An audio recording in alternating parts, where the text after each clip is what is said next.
Assalamualaikum warahmatullahi wabarakatuh. Selamat pagi siswa-siswi MTS Ulumiyah kelas 8A dan kelas 8B. Alhamdulillah kita dapat bertemu lagi di pelajaran IPS di semester 2 ini, masih dengan metode daring ya. Semoga pandemi corona ini cepat berakhir, cepat hilang, cepat musnah dari negara kita ya, supaya kita bisa segera bertatap muka di sekolahan seperti dulu sebelum ada pandemi corona. Amin Allahumma amin.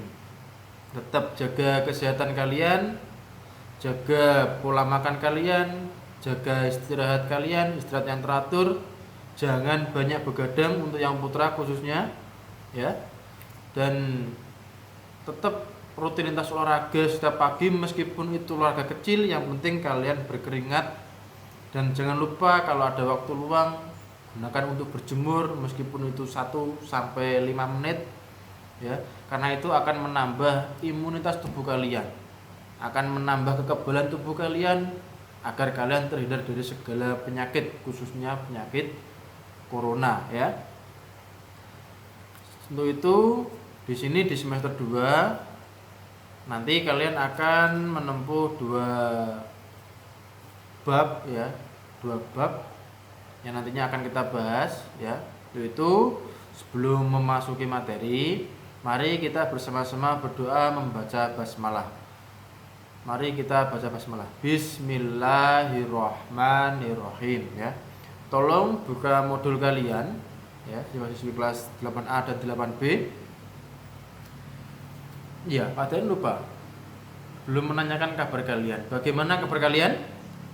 Sehat kan ya? Alhamdulillah sehat semua ya. Mari kita buka modul kalian halaman 48 bab 3, yaitu mengenai keunggulan dan keterbatasan antar ruang serta pengaruhnya terhadap kegiatan ekonomi, sosial dan budaya di Indonesia serta ASEAN. Ya. Di sini keunggulan dan keterbatasan antar ruang. Setiap wilayah, setiap daerah memiliki keunggulan, memiliki kelebihannya masing-masing, dan memiliki keterbatasan. Tidak mungkin setiap wilayah itu sempurna, tidak mungkin. Dan tidak mungkin setiap wilayah itu tidak memiliki keunggulan, tidak mungkin. Pasti ada keunggulannya dan pasti ada kekurangannya.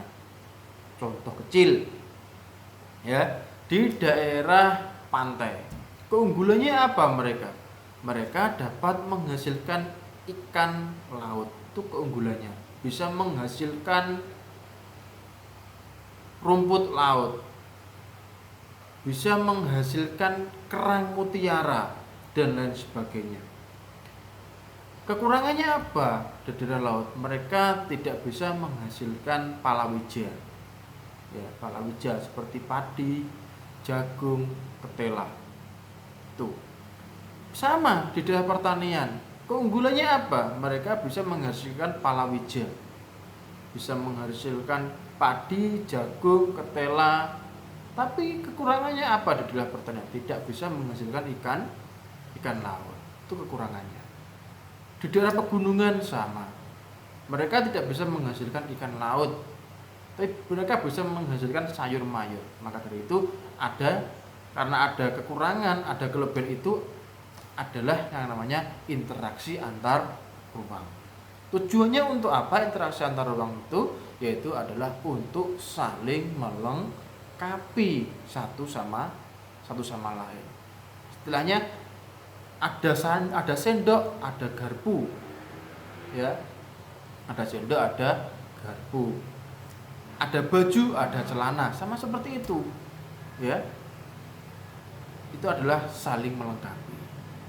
Ini pasti semuanya pasti ada dan saling melengkapi. Ringkasan materi ya, dilihat keunggulan dan keterbatasan antar ruang serta peran pelaku ekonomi dalam perekonomian. Keunggulan dan keterbatasan antar ruang dalam permintaan. Ya, di sini Pak Den akan membahas gini. Sebelum kita membahas ke situ, keunggulan dan keterbatasan antar ruang serta peran pelaku ekonomi. Siapa itu pelaku ekonomi? Ada yang tahu siapa itu pelaku ekonomi? Pelaku ekonomi adalah semua yang apa? Ada yang tahu? Semua yang melakukan kegiatan ekonomi itu dinamakan pelaku ekonomi. Baik produsen, ya, produsen itu adalah orang yang membuat atau rumah tangga yang membuat, ya, atau orang yang memproduksi atau perusahaan yang memproduksi itu adalah produsen namanya.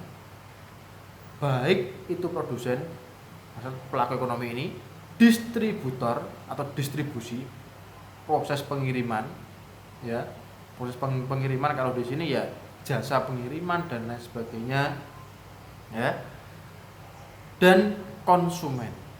Konsumen itu siapa? Si pengguna, si pemakai, si pemakan, si orang yang menghabiskan, itu adalah konsumen.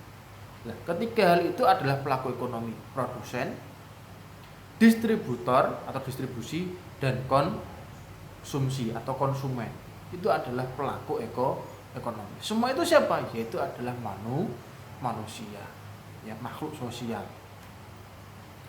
Kebutuhan dan permintaan dapat diciptakan berdasarkan ruang.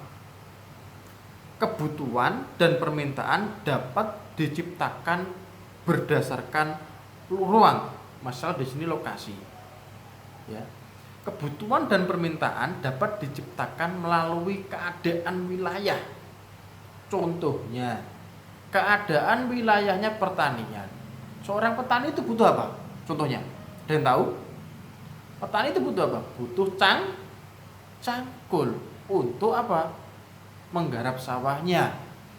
Butuh bajak, ya, untuk menggarap sawahnya. Itu petani, ya, itu kebutuhannya petani, ya. Setiap lokasi, Pak Den tadi bilang, setiap lokasi, setiap daerah, ya, dapat tercipta kebutuhannya dan permintaannya, ya.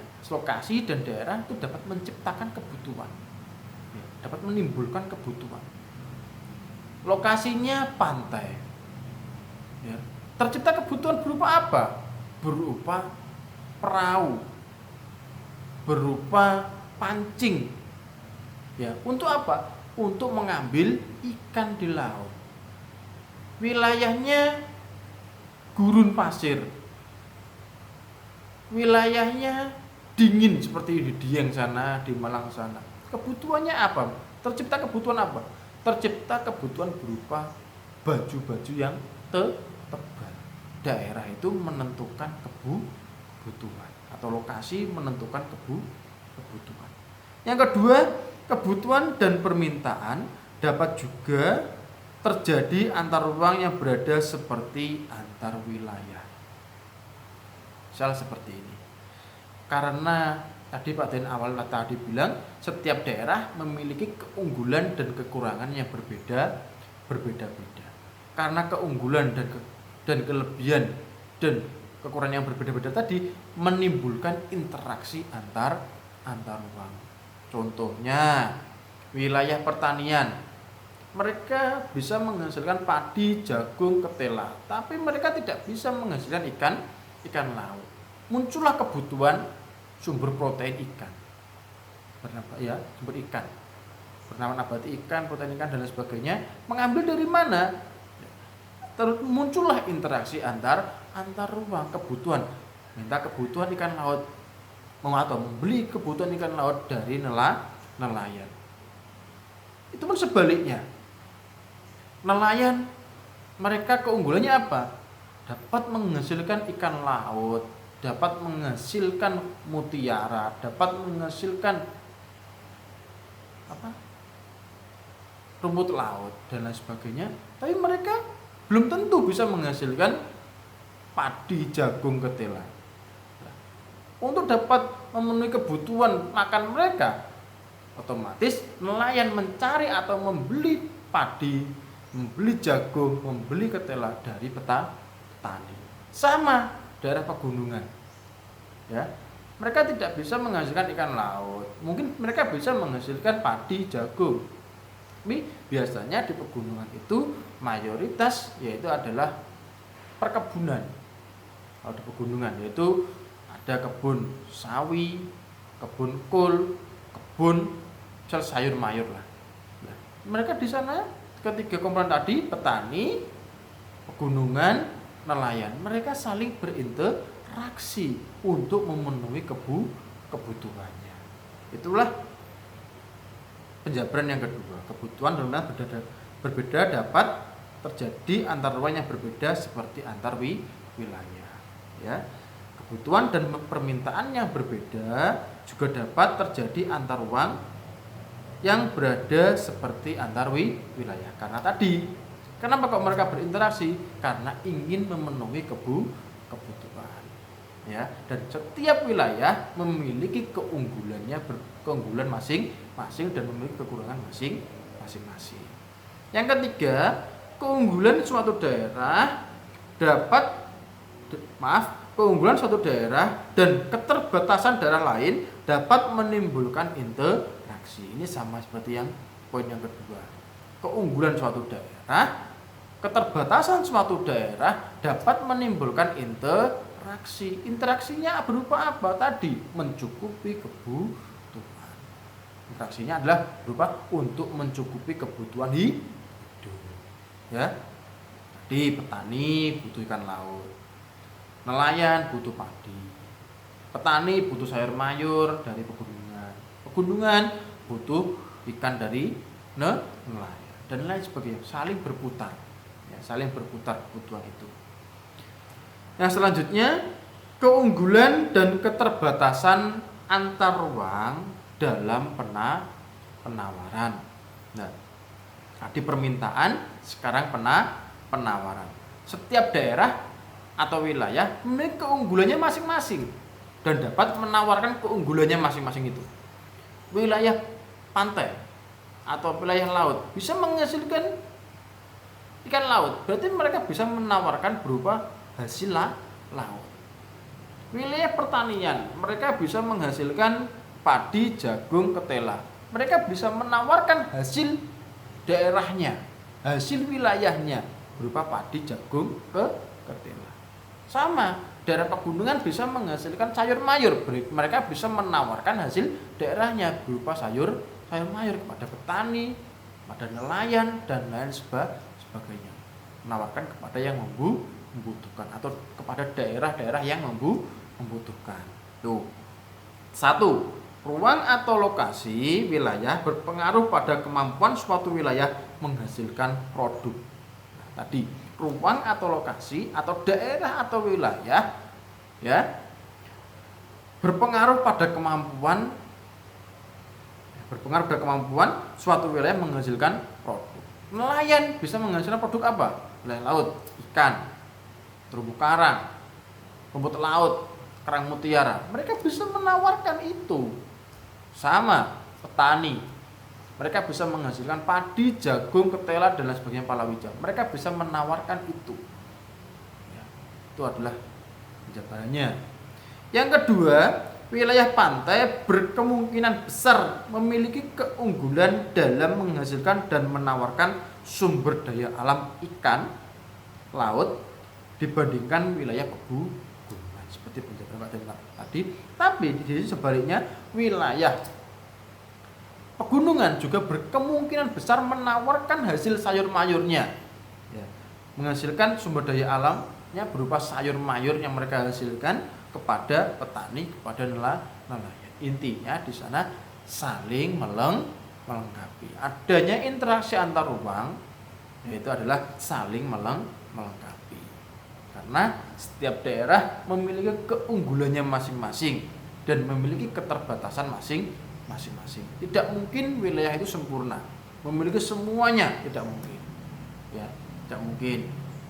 Ya, maka dari itu adanya ketidakmungkinan tadi, adanya keterbatasan tadi, muncullah interaksi antar rumah. Ya, muncullah interaksi antar rumah. 3, penawaran dengan demikian berhubungan dengan jenis produk yang dihasilkan suatu wilayah. Nah, penawaran yang ditawarkan oleh wilayah tergantung produknya. Petani menawarkan tadi padi, jagung, ketela dan lain sebagainya. Nelayan menawarkan berupa ikan laut. Wilayah pegunungan menawarkan berupa hasil sumber daya alamnya berupa sayur mayur bermacam-macam, ya. Kita setiap hari bisa makan ikan laut, bisa makan sayur mayur dari mana? Ya dari proses tadi interaksi antar rumah. Ya, dari interaksi antar rumah dan dari kegiatan ekonomi. Ada penjual, ada pembeli, itu adalah pelaku ekonomi. Pengertian pelaku ekonomi. Pelaku ekonomi adalah individu-individu atau lembaga yang terlibat dalam proses kegiatan ekonomi. Seperti yang Pak Teni jelaskan tadi. Kegiatan ekonomi itu apa aja? Ya. Produksi, distribusi, dan konsumsi. Itu adalah kegiatan ekonomi. 3. Produksi, distribusi, dan konsumsi. Itu adalah kegiatan ekonomi. Ya. Ketiga-tiga itu masuk dalam pelaku ekonomi, masuk dalam kegiatan ekonomi. Ya. Dalam melakukan kegiatan ekonomi, para pelaku ekonomi saling berinteraksi sesuai dengan transaksi yang dilakukan. Jelas. Dalam melakukan kegiatan ekonomi, pelaku ekonomi saling berinteraksi sesuai interaksi yang sesuai dengan transaksi yang dilakukan. Contohnya, si A membeli ikan pada nelayan. Interaksinya apa? Ya berupa tadi jual beli ikan. Transaksinya apa? Jual beli ikan. Si A membeli sayur mayur. Transaksinya apa tadi? Jual beli sayur. Contoh, ibu kalian di rumah ada tukang sayur, membeli sayur, itu adalah transaksi dalam apa? Memenuhi kebutuhan berupa sayur mayur dan lain sebagainya. Banyak sekali contoh yang ada di sekitar kita. Pak Teni berharap ya, pembelajaran IPS di semester 2 ini kalian lebih banyak membaca, ya. Pak Teni berharap kalian lebih banyak membaca. Jangan hanya terpaku pada penjelasan Pak Teni saja, tapi kalian bisa mencari literasi dimanapun. Salah satunya di modul yang kalian miliki itu. Tolong kalian baca. Pak Teni berharap sebelum pembelajaran IPS, ya, Pak Teni berharap kalian membaca terlebih dahulu materinya, membaca modul kalian. Supaya apa? Supaya pada waktu Pak Teni menerangkan, kalian sudah ada gambaran. Atau sebelum Pak Teni menerangkan, kalian sudah ada gambaran, sudah ada bayangan, oh nanti materinya seperti ini, seperti itu, ya. Itu harapan Pak Teni. Dan itu nanti di penjelasan Pak Teni tadi, jika ada yang belum kalian pahami atau kalian masih ragu, masih bingung, ya, atau kalian saya kok masih bingung terkait ini. Nah, pada waktu ketemu Pak Dain, tolong ditanyakan, atau bisa kalian catat di kertas. Nah, catatan itu kasihkan ke Bapak Ibu guru yang jaga, ya, nanti biar dikasihkan ke Pak Dain. Insya Allah kalau kalian ada pertanyaan dan kalau Pak Dain bisa menjawab, ya, akan Pak Dain jawab. Kalau Pak Dain belum mampu untuk menjawabnya, akan Pak Dain buat PR dan akan Pak Dain jawab pada pertemuan yang akan datang, ya. Itu dari Pak Dain, ya. Kurang lebihnya Pak Dain minta maaf. Wallahul muwaffiq illa aqwamit thoriq. Wassalamualaikum warahmatullahi wabarakatuh.